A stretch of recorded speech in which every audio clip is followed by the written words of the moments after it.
Živijo. Danes ena o preveč spregledani aminokislini in ta preveč spregledana aminokislina je beta-alanin.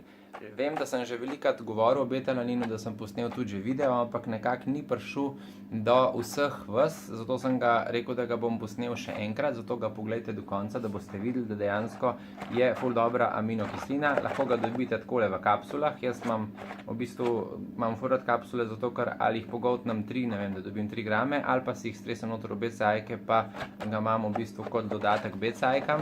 Lahko ga dobite v tabletah in lahko ga dobite kot napitek.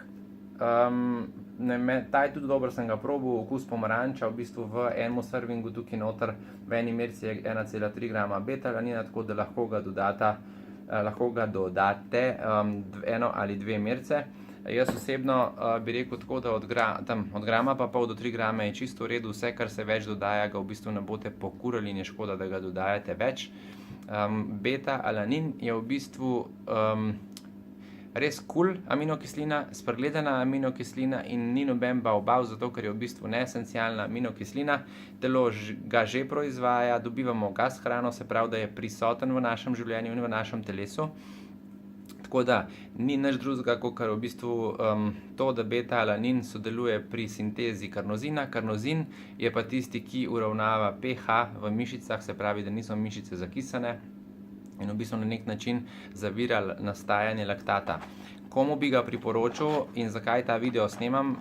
Čisto vsem, ki se ukvarjate s športom in ki si želite rezultate, zato ker dostikrat se zgodi to, da posebej tisti, ki se po dolgem času zopet odločite za to, da boste šli športat, so treningi, valjda, ful je dober prvi, drugi trening, ampak valjda potem pride, da je mišica zakisana in ta zakisanost je vedno večja z vsakim treningom in ravno beta-alanin bi pri vseh vas, ki začnete po dolgem času, zelo pomagal, ker ne bi prišlo do tistega, da rečeš, lej, ne morem na trening.